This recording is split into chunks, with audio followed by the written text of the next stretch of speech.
Tina Huggins, welcome to the podcast. It's so awesome to have you. Thank you very much, Jake. Yeah, you have an incredible story. Um, your work is so unique in so many ways and so powerful and profound, I think, in its meaning and how you help people in very difficult situations. I wondered if we could start by you just telling a bit about what I see as a really amazing story and tell people kind of what you've done in the past professionally and how it's led you here with what you're doing now. Sure, Jake. I have lots of parts and pieces to what makes me who I am and what brought me here. I'm a certified divorce coach, and my specialty is working in high conflict divorces. That where abuse was in the background. And I focus that work for men because there's just not enough support for men.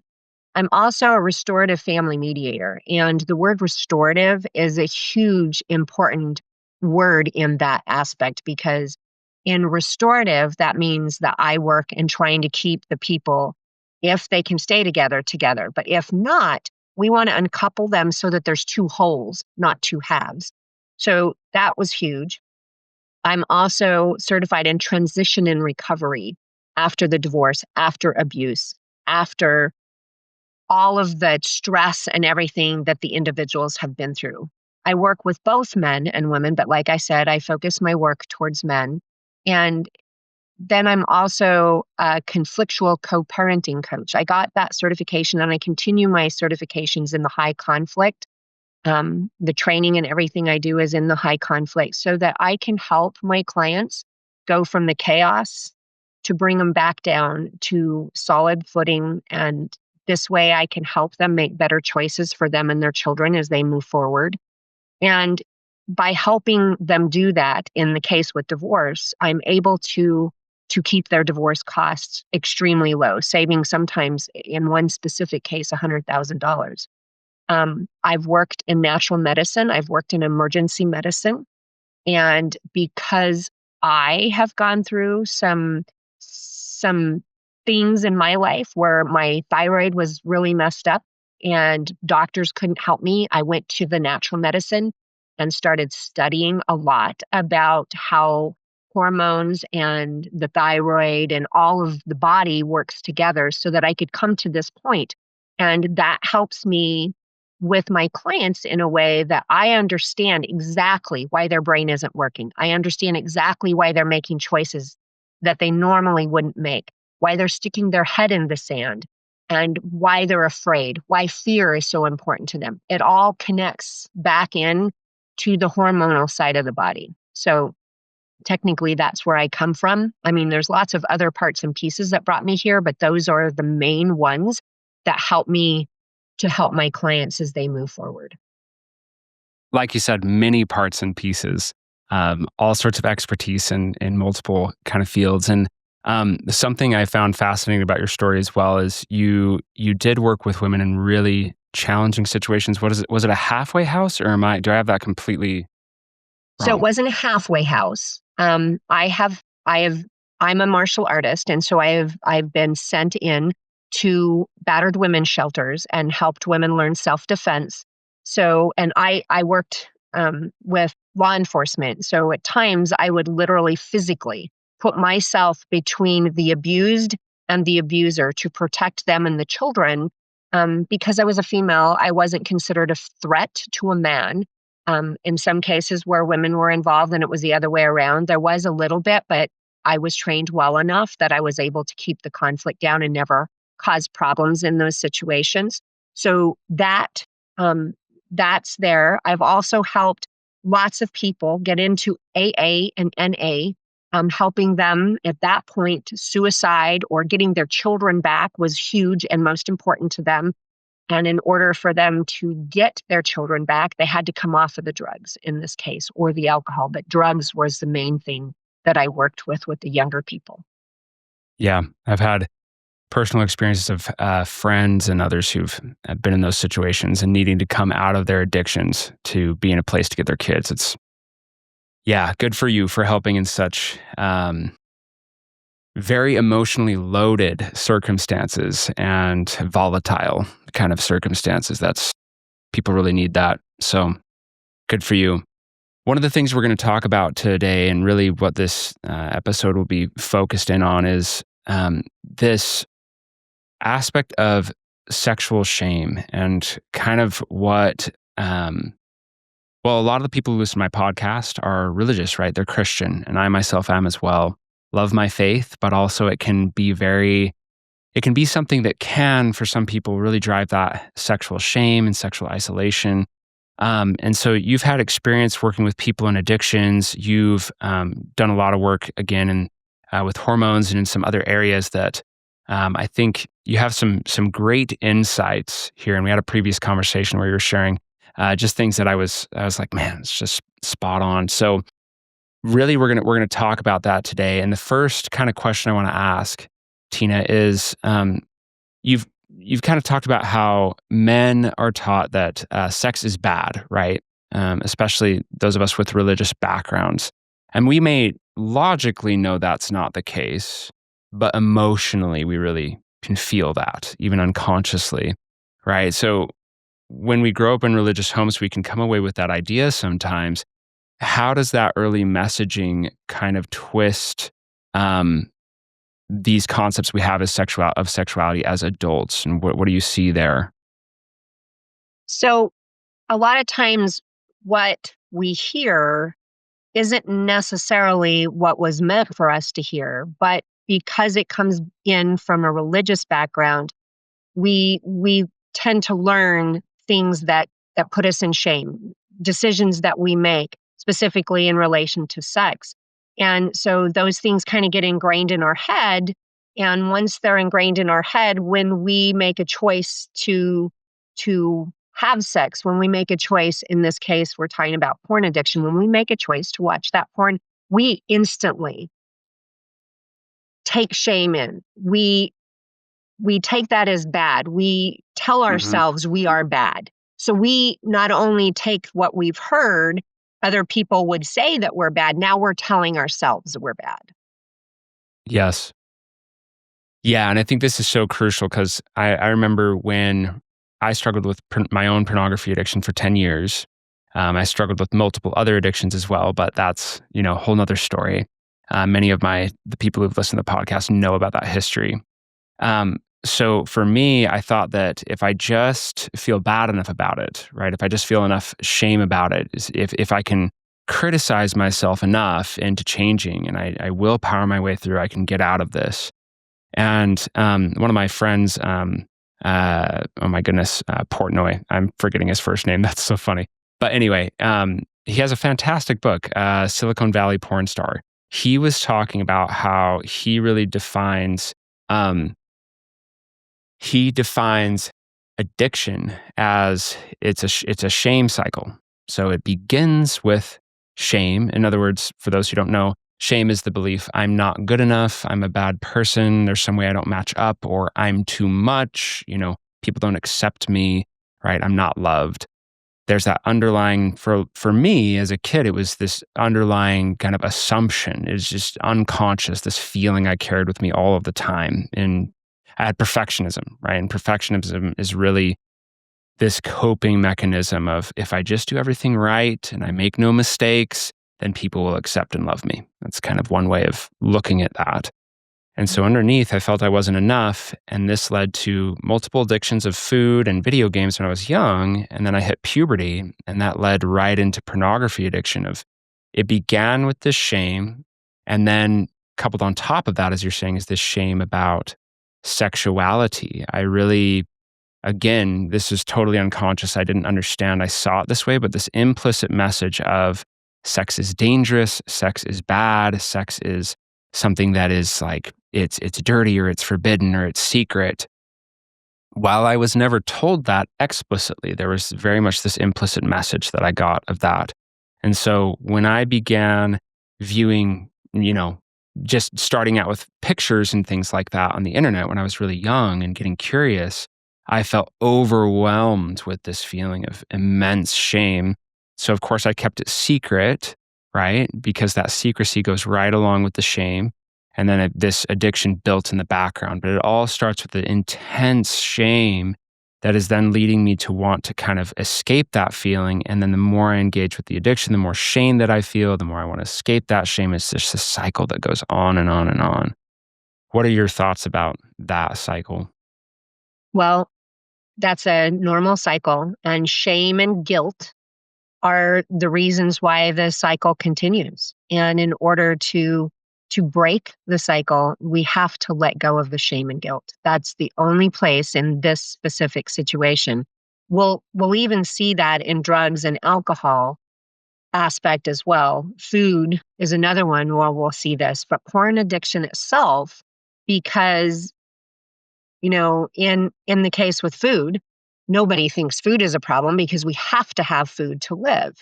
Well, and we feel in porn addiction that of course we don't need that to survive, but that issue right there is not necessarily true. Now, porn's not needed for survival, but in order for us to propagate the earth, sex is necessary. So we have to separate the sex from the porn to understand the way our bodies are made.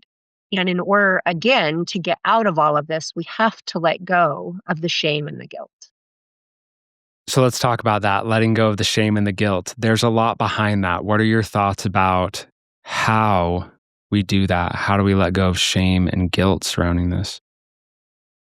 We have to let go of the dogma first. What we've heard, what we've been taught, what we think is the truth is other people's understanding from their viewpoint of what life should be or shouldn't be like.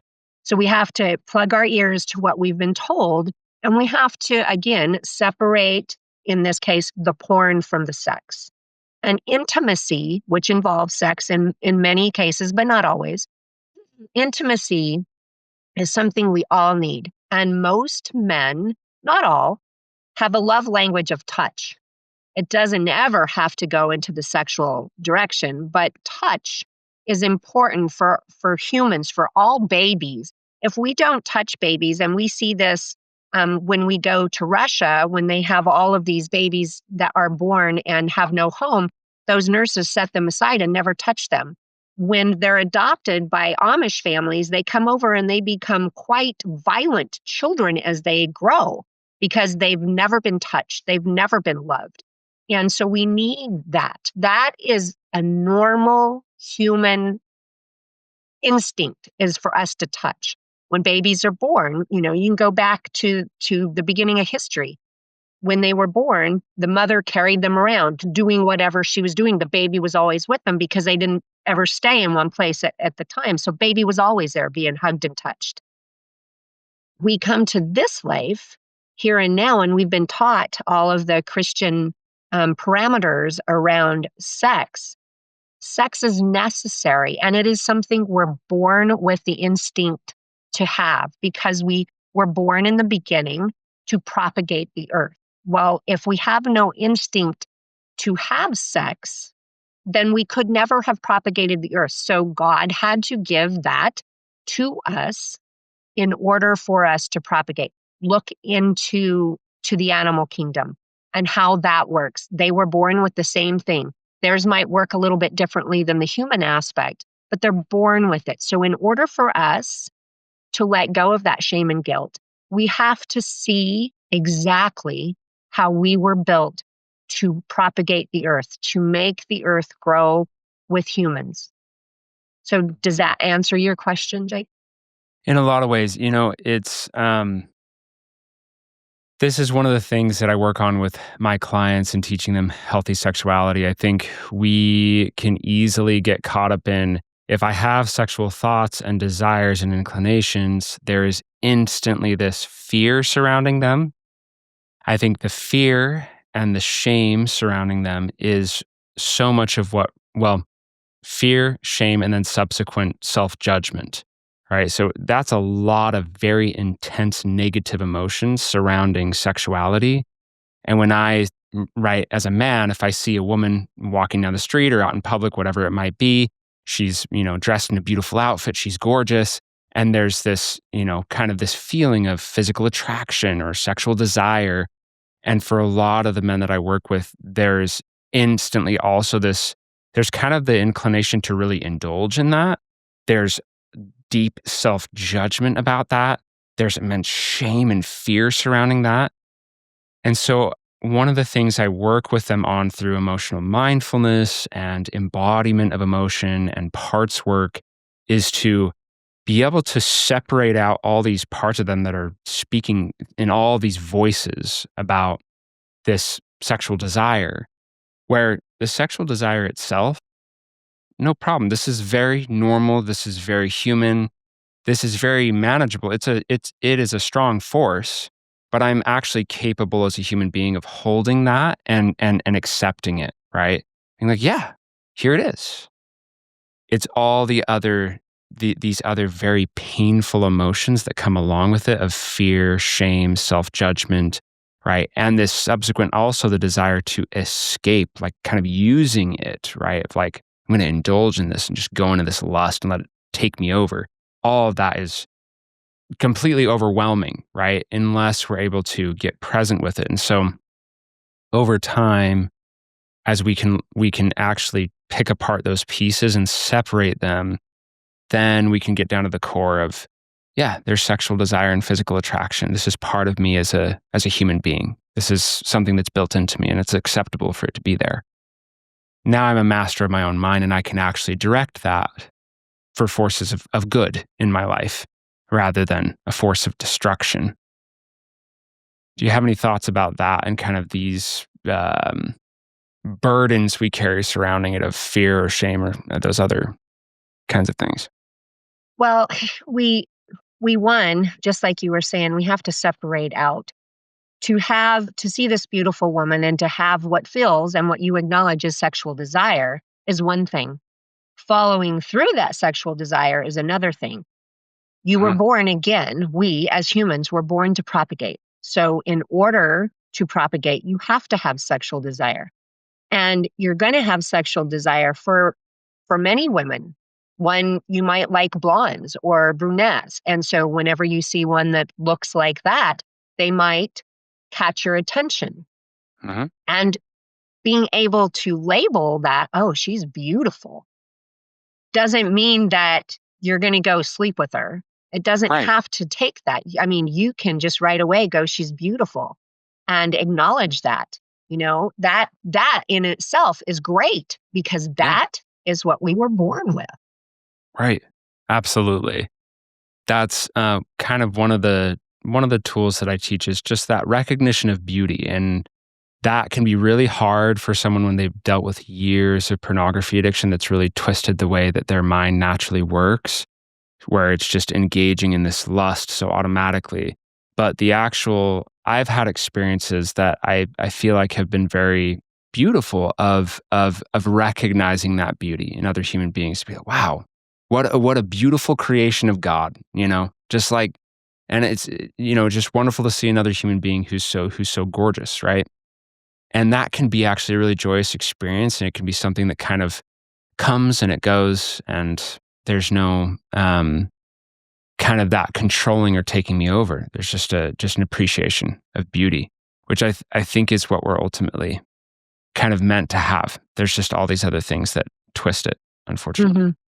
And Yeah. some of that twist comes from the dogma, what we learned as children, because we right away take our sexual desire, which is normal, and we say this is bad.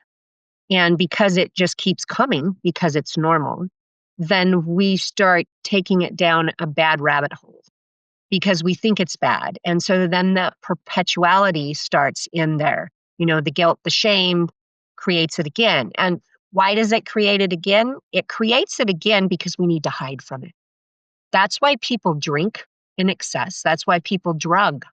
That's because they've had, and I'm going to go backwards into my life. I was Mhm. molested as a child. And Mm. and in order for people that have been there, that have been in the molestation side, I was not one of them, but many of those girls and boys, when they're young, they start into the alcohol or the drugs, and they go Yeah. into that section. And many of the men that I have worked with that were sexually molested, they get into porn in a very violent aspect. It is something where they like to watch the violent end of that. And then we start that guilt. And then, in women, we'll see where they eat a lot. So they abuse food, alcohol, and or drugs, and they gain a lot of weight. And that weight is a protection. It keeps men away from them because now they're obese and they no longer attract a man. So subconsciously, they've done that. Subconsciously, we watch the porn. Subconsciously, we drink. These are the things that we've done, like an aspirin for a headache, that we've done to get away from the pain. And this is why it's so perpetual. If you get to a point where you see this beautiful woman and it drives you to a place you think is unhealthy for you, well, now you're back in the corner watching porn because the porn takes that pain away from you. It's just this massive perpetual aspect. That's beautifully laid out. I think it often it almost feels illogical the way that the human emotion works and the mind works. But I think when we're able to dig more into the complexity, it then can start to make sense. Like, oh wow, no wonder we cope using these different mechanisms. And I wondered if you might have more to say on why a man with history of abuse, because I have clients with the same, might, especially if it's sexual abuse, why they might turn to porn. If you have any insights on that. The the aspect to that is it kind of locks. Okay, so now I'm going to go back into natural medicine. So when we have a trauma, it will lock itself in our body. And in mind body medicine, there's specific muscles that it'll lock itself into. But Hmm. the fact is, it locks itself. And Yeah. once it's locked in, it's a scar. It is an emotional scar. And it is a physical scar inside that muscle, so to speak, Yeah. because it's locked. And they won't talk about it because of the guilt and shame. So they can't release it verbally. And if they can't release it verbally, it can't come out of the body.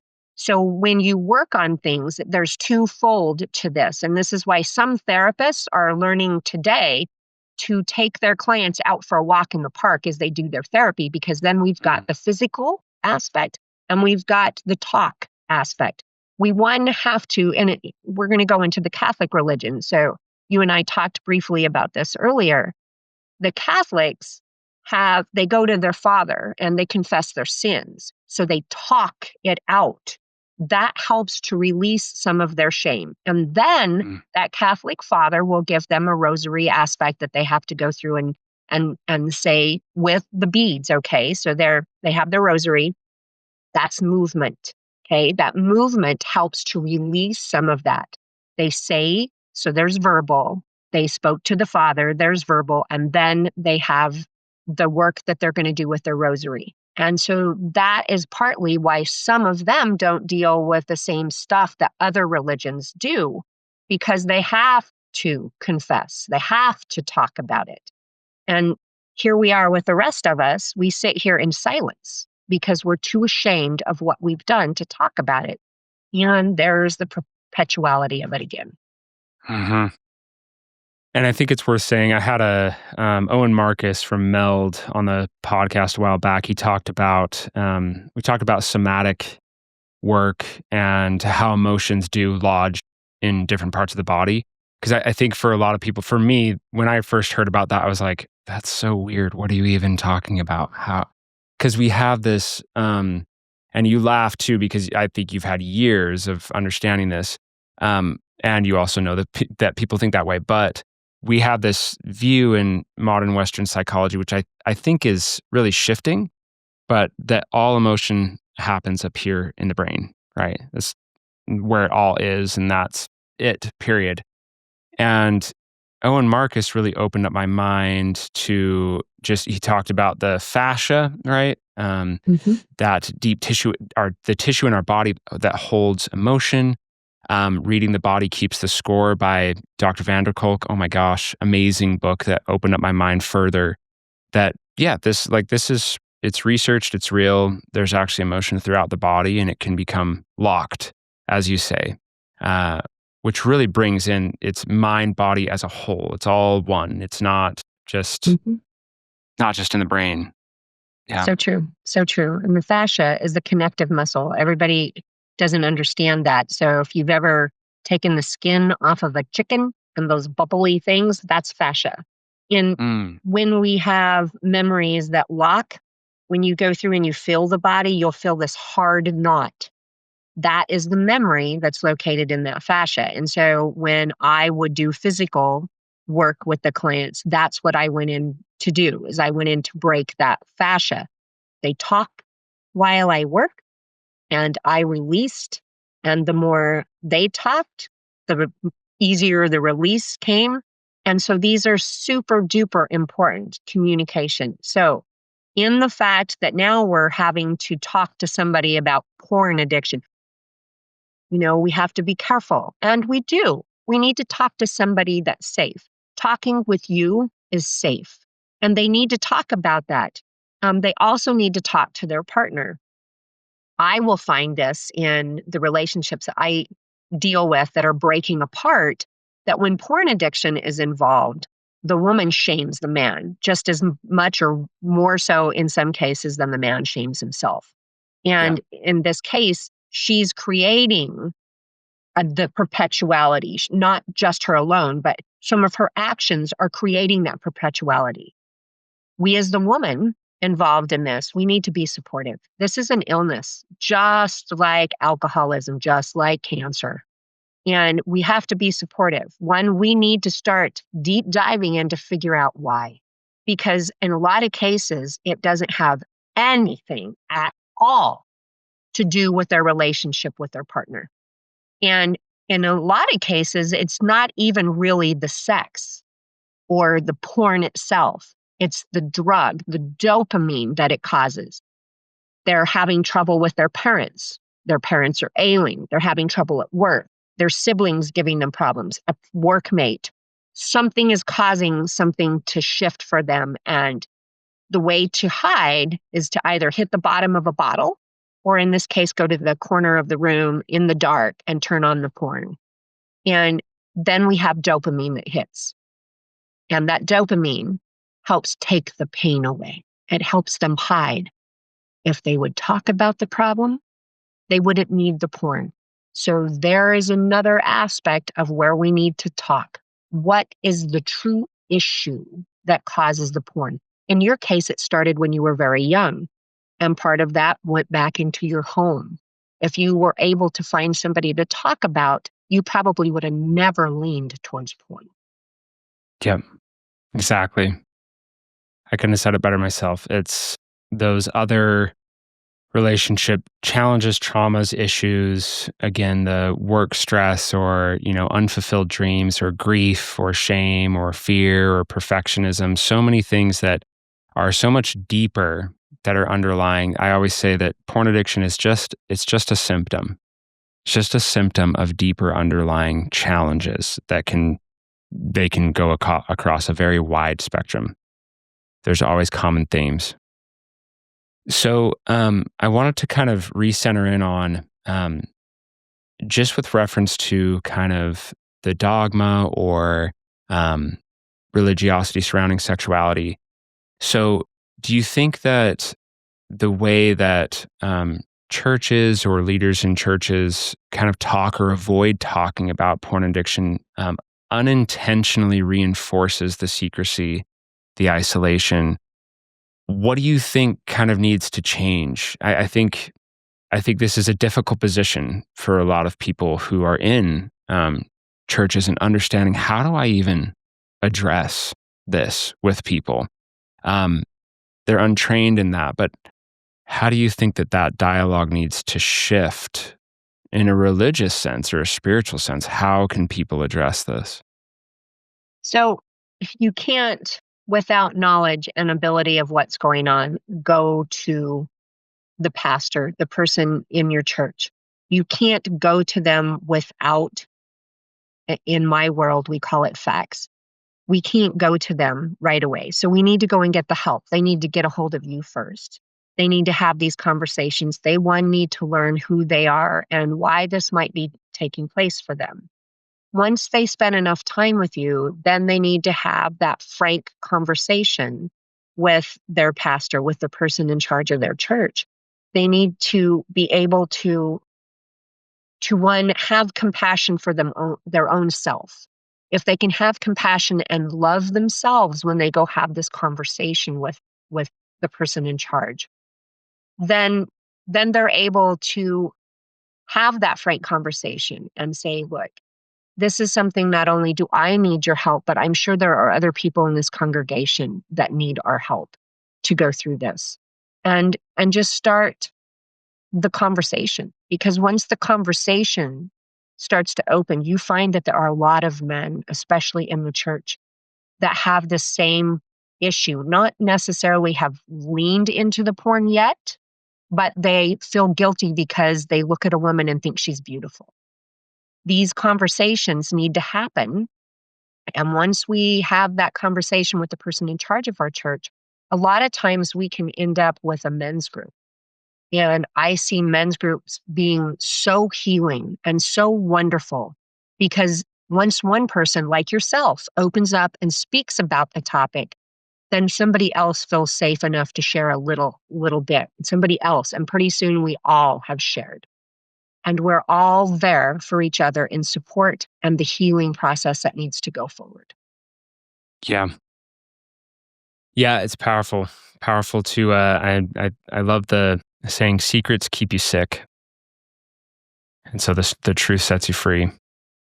And having people to relate to, obviously. So, how can a man who is deeply ashamed of his past choices kind of begin to see his story and what he's been through as a source of strength, as something that's can be a positive in his life, rather than this thing is that's just, this proves to me I'm such a horrible person. How can he begin to shift that perspective? Well, they have to learn. They can't just start shifting on their own. So their first thing is they found this podcast. They found you. They're starting to listen. They're starting to make shifts. And then the next thing is they need to talk with somebody. They need to talk with you. They need to start their healing process by asking for help. That is the first and foremost that they have to do, because the spouse is going to need to be brought into this at some point. That's, where I come in at the restorative place. We have to restore who we are, and we have to restore the family. We have to remove that dogma. We have to remove the fact that this guilt and the shame is there. We can label it. We can even feel it, where it's located in our body, what it feels like in our body. We can talk about that when we're talking with somebody like you or somebody that goes through the somatic work. Those are some of the things. Well, what does it feel like? Where is it located? Is it sharp? Is it dull? Very much like a doctor would ask. Mm-hmm. Once they start this process, then it's just one of these things. And you're going to have to let that cat out of the bag. That's just a fact. You have to ask for help. And once you let the cat out of the bag, the cat is going to go disappear. It's not going to stay around you forever. The cat is going to go find someplace else to be. So once you open this up, you bring your skeletons out of the closet, then it's no longer there to haunt you. You have to ask for the help. You have to start someplace. Here is a good place to start. You're listening. Now they need to call and ask for help. Yeah. So earlier when you were talking about kind of what wives playing into the shame cycle, or partners playing into the shame cycle, betrayal trauma is extremely challenging, and the post-traumatic stress disorder that goes with it, or something akin to that, is very challenging for partners. So what do many wives of men that I work with think that they're choosing porn over them, they think that it's their fault or an inadequacy on their part, or they feel they really can't trust their spouse, and understandably so, they go through this great pain. What do women often misunderstand? And again, as I say this, for I know I have a lot of spouses listening, so I want to really validate that pain, that it's real. Mhm. But what do they misunderstand about what's really going on inside of their husbands? Well, you hit the nail on the head with the fact that they take the blame themselves. So now it just like in an alcoholic where you have the um Al-Anon person hides the alcoholic hides the alcohol. So now you've got that same kind of thing. Now you've got that shame and guilt, and it's running through, in this case, the woman. Um, and it could be partner, even if it was a same sex partner, it'll be the other partner. They feel like they're not good enough. They're not, they don't have that. So what she needs to do, that person needs to start understanding. One, it's not you. And in rare cases, is it even about sex? It's about the dopamine. And if I go back into my recent past, I lost my husband. And so I understand that dopamine hit almost in the same aspect of pornography because it involved hypersexuality caused by the hormones of the shift and because of the stress that I went through. So I completely understand that. But if we, as the wife, the woman in this, can just step back and have compassion for our mate who we love and adore. First and foremost, it's not your fault, and you're not the reason why this is happening. They are hurting. It's just like having cancer or being an alcoholic or drug addict. It's now, in this case, it's the dopamine hit that they're getting from this, and that dopamine takes the pain away. Why are they in pain? Now it's time for us to be kind and loving and gentle and not harsh and strict and difficult because that is perpetual. They're going to drop back into it again. And we want to be supportive in their healing process. So we need to come with them to have these conversations with you. They need to have conversations so that they can understand how to support their partner as they go through the healing process. And in the natural realm of natural healing, we say it's 3 months plus 1 month for every year that they've dealt with. And that's just a general aspect. And they're going to slip. They're going to slip up. Whether they're going to end up back in that corner watching porn or just thinking about it and chastising themselves for it, we just need to know that that is possible, that they're going to slip. But that's okay. So we slip, we fall down. What does the little baby do? They stand right back up and they start toddling all over again.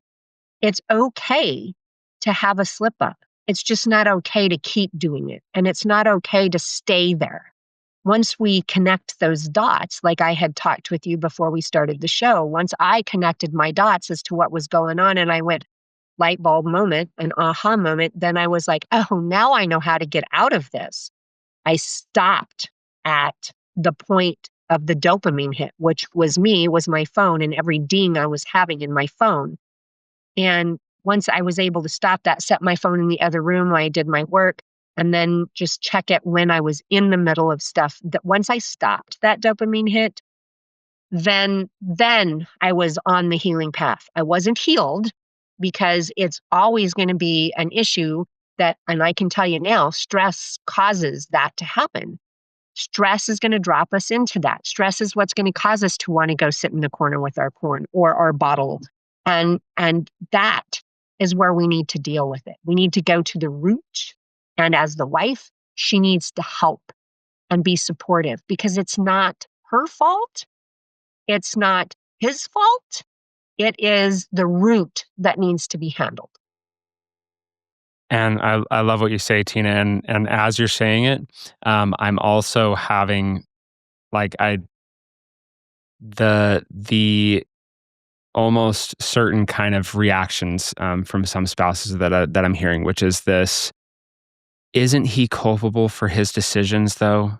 Isn't he choosing this? Don't I need to hold him accountable? Yes, those are great words to cause it to all happen all over again. Yes, he's making those choices, but not all of those choices are conscious.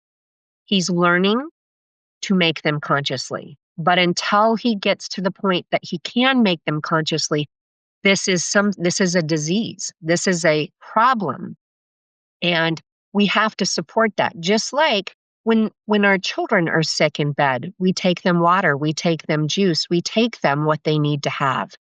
Now it's our time as a wife to support him and bring him what he needs, which is love and support, and do our best to have understanding. Yes, these are decisions he's making, but not all of them are conscious. Yeah. Yeah, and I think that there is a it's kind of the middle way, this straight and narrow path between enabling versus trying to control or judge, right? Can I walk this narrow path in the middle, which is this love, this support, without enabling him in his addiction? Can I actually be this space of understanding and compassion, and also of this support, and you need to do this work because I want you to be happy and I want our relationship to be good. And yes, this does hurt me when this happens. I also understand there's other reasons that this is going on, right? This isn't, you're not doing this purposely to hurt me. I think I see that all of the time. Is there's this feeling the man who's struggling with the addiction has of this massive weight that overwhelms him. Not just after he's relapsed, but all of the time of I'm hurting my wife, I'm hurting my loved ones, I'm falling short as a husband, and this feeling of I'm a bad person. This is who I am. He already feels all that weight, even if sometimes he uses coping mechanisms of anger or kind of shutting down or withdrawing from his feelings. That weight is down there. It's inside. And sometimes it flares up real big and it overwhelms him. And other times it's just this simmering kind of feeling in the background. I think a lot of wives feel like, or partners feel like, I have to remind him of that. I'm like, part of him is very well aware and carrying Mhm. that burden all of the time. Um, that balance is difficult. And so, like you say, having those conversations and working with people who are trained in it or have knowledge in it and experience is very helpful. Mhm. So, one of the things I'm just going to touch on right here, you guys carry this weight, and wives, I want you to know this, they're carrying this. When that becomes, and this is going to hurt me, when that becomes too much, suicide is the next option, and we don't want them to go there. This is where I started my work, is back in helping people walk through this. I sit today with many vets and I hold them as they want to pull the trigger. We don't want to push them to where the only option they have to get out is suicide. So please be supportive. Be there, love them as they go through this healing process. Again, this is not all conscious. Most of it at this point is probably subconscious, and they're only doing it to get away from the pain. If you had to choose one versus the other, I bet you wouldn't choose suicide for them. So please be kind and gentle as they go through this. Thank you, Tina. I appreciate that. And I think the emotion behind that for you is real world experience with people going through this There stuff. is. Yeah. You've seen it. And sometimes that ends up very, very bad. And so people being able to support each other and wind up in a good outcome is much better. Mhm. So, I think we've really touched on this, but what advice would you give to couples who are trying to heal together, especially when there's this spiritual or religious shame that's woven into the sexual aspect of the relationship, or there's this conflict going on? Um, what advice would you give to them as they're trying to navigate this? Well, again, ask for help. That's your first thing. You have to ask for the help. What my prayer for you is to get to the point where when the man is needing support right here, right now, he can go to his wife and they can sit together and they can talk through this. Because once we can get to the point that we can talk through this, there's intimacy there. She's holding his hands, they're sitting together, they're snuggling on the couch or the chair, they're together. While maybe he's crying, maybe he's going through his, but as long as she can be there and listen with compassion and love, this has nothing in most cases to do with her at all. He just needs that time, that love, that compassion. And that's my prayer for you, is to get to that part where you can both go sit alone and be together in a loving manner and talk about it. And we were talking before this episode about, I said painful emotions are opportunities for growth. Man, do they suck. They're terribly painful and they can be very, very challenging. But I love what you say about this can actually be an opportunity for the growth of the relationship and the development of this intimacy. It really can be that. And I think when that healing is taking place and that deepening of connection, that can then drive the recovery, right? Again, as I say that, I don't want to place this weight of responsibility on the partner. It's not up to them to fix this addiction, but they certainly can be of great help in the process. Yeah. Yeah. It's a point, we go through the difficult times. A plant doesn't have it easy at all. The acorn tree can die many, many, many, many times in the life of it. It goes through hurricanes. It goes through the difficulty to get through the ground. It gets brushed on and stepped on by animals. So it only gets to be the strong tree by going through the hard times. Mm-hmm. Yeah. Yep. That's like us as individuals and in our relationship. That's really good. Mm-hmm. That's really good. Well, kind of the last question I want to answer, or I want to ask you here, Tina, is what truths have helped you or the men that you've worked with transform this shame into healing? What are some of the most crucial things that you think have helped that process? Just being able to be accepted.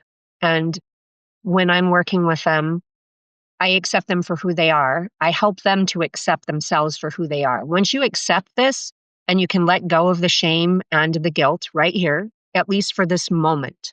You have to let go of it many times during the process of this, but we let go of it right here, right now. I help them realize that they are important and that they're seen and that they're heard and that they're cared for.